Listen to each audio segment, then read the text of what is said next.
Welcome to the Subjective Professor podcast, where we reject coercion and hypocrisy. This is episode 46, and we're going to do another episode on Sun Tzu, particularly focusing on chapter 13, his chapter on spies, and we'll relate it to today's whistleblowers. All right, so to review what we talked about in the last episode, I tried to make the case that all competition is a kind of war, because of war is a conflict. It's fighting over limited resources or a championship to be first. And so you're literally at war with someone else to gain something, to win something. And so in the last episode, we talked about how creativity is an important aspect of this competition. We can see it in business. We can see it not just in art, but innovation, problem solving, innovative ideas like fashion trends, musical changes, right? Musical genres, styles within music. We can see all of this as expressions of creativity. And so I tried to explain it as looking at something from a different perspective, with a new perspective, seeing either the same thing or different things, or seeing different things completely. And in the process, getting unstuck, right? Getting past that mental block, physical barrier, restriction in society, whatever. And so it's this creativity which helps us to get beyond one of the walls of our box. And I explained the box to you in one of the earlier episodes. So building on that, pick up from where we left off, I'm just going to touch on a couple of the chapters before we get to chapter 13. Chapter 6 is kind of interesting, where in the beginning, he basically lays out, are you going to dictate the tempo, or are you just going to basically follow what other people do, right? Are you going to try to catch up to where other people have been, or are you going to try to mark out your own path? And so there's that option. Also, he talks about water, and this theme of water is very reminiscent, reminds me a lot of the Tao Te Ching in Taoism, and where it's very free flowing in the Tao. There's an encouragement to be like water. So imagine water coming down the side of a mountain. It will get to the bottom of the mountain. It might take some time, but it will reach the bottom of the mountain. You can't stop it. You can't, prevent it from ever coming down to the bottom of the mountain. It will find its way. And water coming down the mountain will find the path of least resistance, right? So it'll get there. And so in Sun Tzu, chapter 6, water adapts to the terrain, right? So it doesn't lock itself in a specific shape. It's fluid, right? So it adapts, it flows according to the shape of terrain. Now, to basically say that you won't change, right? This is the way I am. And so the world has to change to me. The terrain has to adapt to me. Well, I mean, it's a choice. You could do this, but it's detrimental. It kind of reminds me of the Hollywood strike right now. So apparently the writers or actors, or both of them, I don't know, they're on strike. And they're protesting AI, their pay, whatever. But by their strike, they're actually proving their obsolescence, right? So if you go to any of these streaming sites, Netflix, Tubi, Prime, you'll see that there are a lot of shows, entertainment from other countries now available for us to view. So Hollywood might be on strike, and if you're all about the Hollywood productions, which aren't really that great anyway, you get to enjoy the productions from other countries. And I think I talked about how so much of Korean entertainment is now here in the United States, which would have been unimaginable. Like you just couldn't imagine that that would be a thing here in the United States, at least when I was a kid. When I was a kid, the only thing out of Asia were kung fu movies where the dubbing was just so badly mismatched that it was kind of a joke. But now you see people just totally crazy about Korean dramas, Korean music. It's just kind of weird. Makes me jealous that I was born at the wrong time. But anyway, so you can double down and say, nope, this is my shape. I will not adapt. But of course, you just simply prove that you're no longer really all that important. And my case that I was making was foreign markets. So the products of other countries now come into this country. Now, obviously, you might not like it, but then you get to watch reruns and old movies, movies that you missed when they first came out. And I've been doing that. I've been watching a lot of movies that I haven't seen in a very long time, 30 years, 40 years.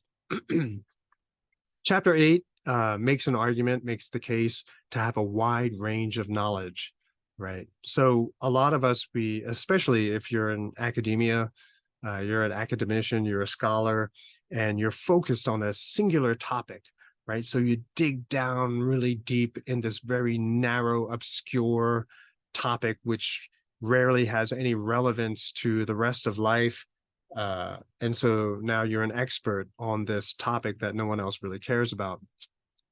Well, okay, that's fine, sure, but it helps to have a wide range of knowledge. I myself, ever since I was younger, I got bored really quickly. So when I was an undergrad, I took a class in every major they would allow me to take a class in, right? Just to see what it was like. What are that they were studying? What are the things that they're saying? And once I realized kind of what certain people were talking about, I got bored, and then I moved on to another department. So I didn't get around to declaring my major until very, very late. I had a lot of credits, but I didn't know what to major in. So, but that's another story for another day. But the good side of that was that now I have a wide range of knowledge.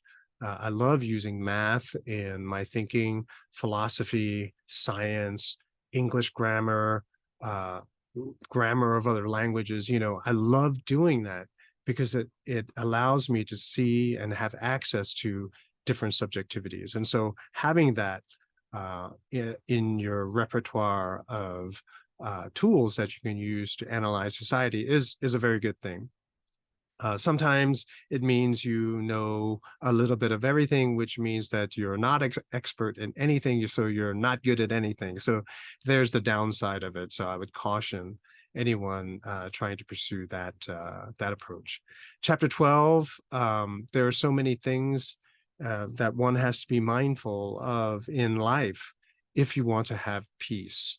So if you're not looking ahead, if you don't have a wide range of knowledge, if you're not really thinking about, how the times are changing, how the terrain and how society and life is changing, and you're not adapting, well, it leads to desperation, and desperation leads to rash choices. And so it's very difficult to have peace in those circumstances. Okay, now let's look at chapter 13, which is very interesting, right? Because it's the last chapter in the art of war. If you are one of those superstitious kind of people, it's chapter 13, prime number, of course, and sometimes a symbol of bad luck. But in any case, chapter 13 is about spies, right?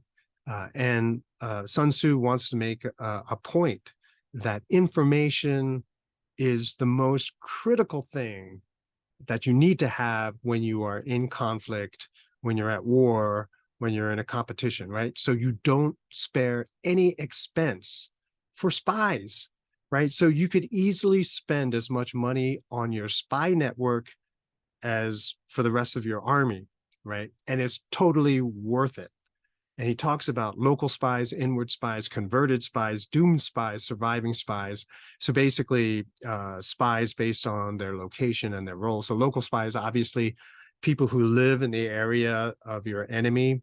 And back in the day when sort of satellites and technology wasn't as great. It was pretty easy to have spies living in the areas of your enemy and just listening to what people are saying, right? Listening to the vibe. Do they support the war? How do they perceive the war going? And you have inward spies, basically people who are, you recruited uh, people in the administration to work for you. Then you have converted spies, double agents, doom spies, basically people that you're going to sacrifice as a, hey, he's a spy, but your better spy is going to use the doom spy to get credibility. And then he's talking about surviving spies, people who were in the enemy camp, but they make it out to you to feed you information. So all of these people are people that need to be bought, right? They're doing it for money. And so you get them, you recruit them because they need money, right? And we can see this today. If you ever listen to spy movies or spy interviews, they always look for the diplomats or people who are in debt, who have gambling habits, who are unlucky at cards, unlucky with women, whatever, certain weaknesses that they try to use against that person to convert them into a spy. But of all the spies listed in The Art of War, there's one that's missing. And I think it's the most fearsome, the spy that everyone fears, even today. And that is the spy who does it for free, right? Who doesn't do it for money. And so this person's loyalty cannot be bought. They are a true believer. They do it because they believe that it is right. If you ever get to watch this miniseries called Turn, Washington's Spies, for some reason I watched it. The first 30 minutes is really slow and boring, and I almost turned it off, and then it picked up really quickly. And I couldn't stop watching it. My wife and I, we binge watched it practically. And then as we were watching it, we were like, this makes a lot of sense. How did George Washington, in the American Revolution, how did George Washington know that German mercenaries, Hessian's troops, were in Trenton? How did he know? And it was because of his spy network. How did he know that Cornwallis was running low on supplies, and so that if he attacked, then he'd be able to get him to surrender? How did he know? The spy network. And so this miniseries kind of takes a dramatic look with a little bit of license, but I would wager that the information that they filled in some of the blanks for entertainment, for drama, whatever. But the basic story is kind of true. I would surmise, right? But there was one linchpin, there was one critical spy that no one knew existed, because this person never received any money. So after the war was over, and we all know how the war ended, right? So I'm not giving anything away. But the plot lines themselves are fascinating. I really encourage you to watch it. But in any case, no one knew how they got, so they knew about the spy network, but they didn't know what the information source was, where it was coming from. Where was all this good information coming from? And it turns out, and I read this a while ago, so I forget some of the details, but one person, they found his diary, and it turns out that this was the person who was feeding all the information to the spy network.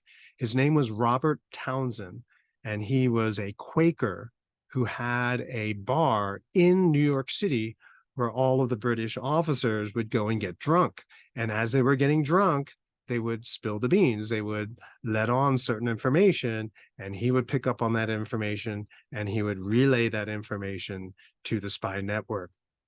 Now, here's the thing.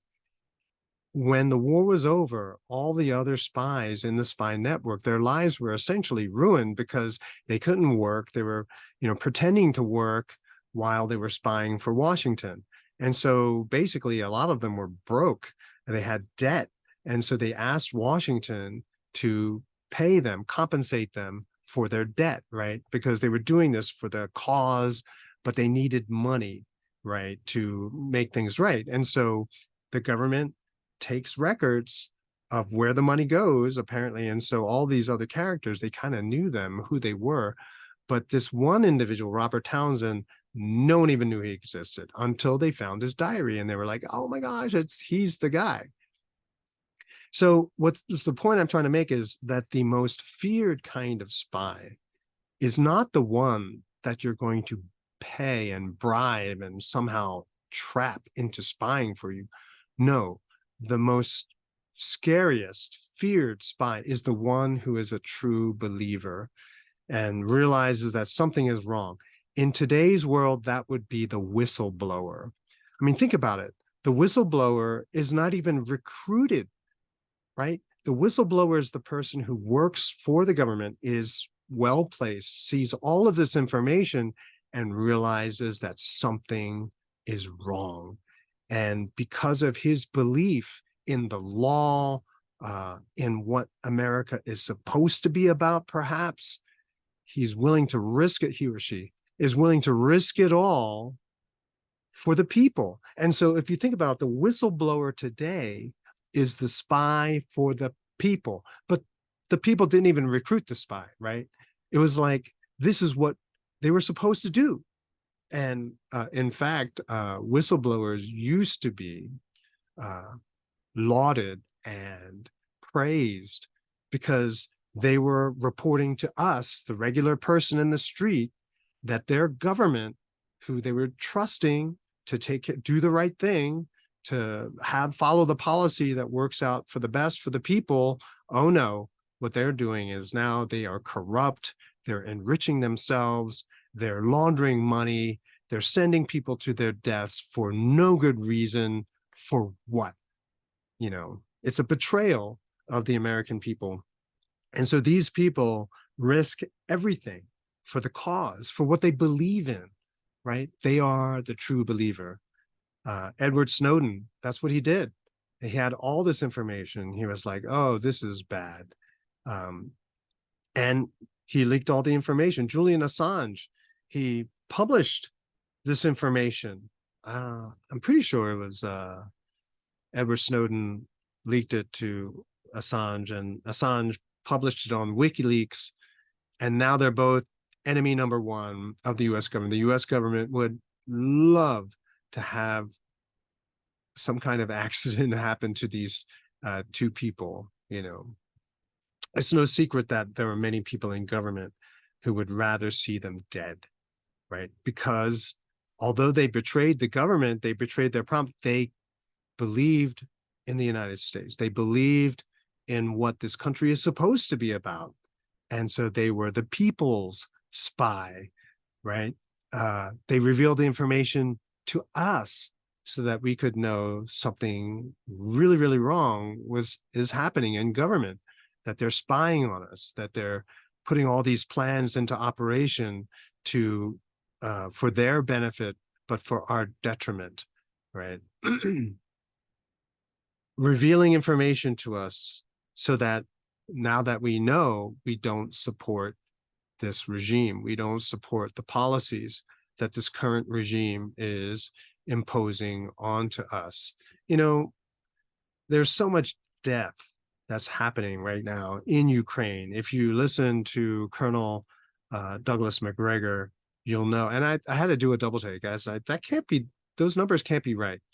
But he would estimate the dead, right, killed on the Ukrainian side alone, 300 to 350,000 people dead.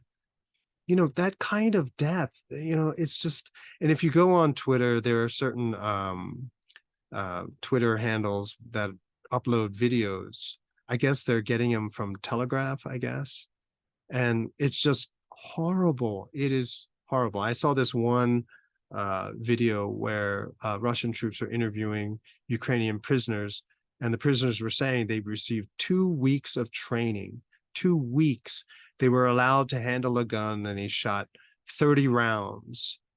That was their entire training, and then they got sent to the front. And I don't know, if I was them, I probably would have surrendered right away to the Russians. And a lot of them are in fact doing that because they're not prepared. They're not being trained properly. They're just being sent to the front to die because their generals are being paid by the United States to do that. I saw another story too, that US troops stationed in the Ukraine will now receive hazard pay. I debated some of my friends, longtime friends and acquaintances, and they would always say to me, there are no US troops on the ground in Ukraine. And I was like, no, I mean, even basic logic will tell you that Ukrainians who have been only trained for 2 weeks, they don't have the knowledge or capability to operate a lot of these systems, missile systems, defense systems, technological systems. Even if like right now they're talking about sending F-16s over there, right? I mean, think about how long it would take to train them to fly one. Not that it would do any good, but I heard people say that you need to have a years of training before you can even think about flying into combat. But I mean, think about it. You finish your training after a year and then you go into combat. You are not a seasoned pilot in warfare. You just finished your training. I heard there was one Russian pilot, or excuse me, Ukrainian pilot. He was one of the best in the Ukrainian Air Force. I think he was shot down in the first couple of days of getting to the front. As soon as he finished his training, he went to the front and he goes shot down. He's, that's how bad it's going for the Ukraine.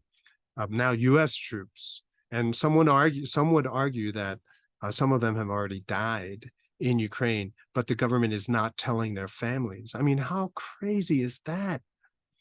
So we need spies. The people need spies. We need spies in the government to leak information, to let us know what the government is up to, because what they are up to certainly is not for our benefit.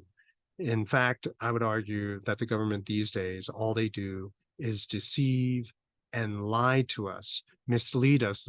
The government is the number one source of misinformation. So we need spies in government to leak information to us so that we know it's time for a change.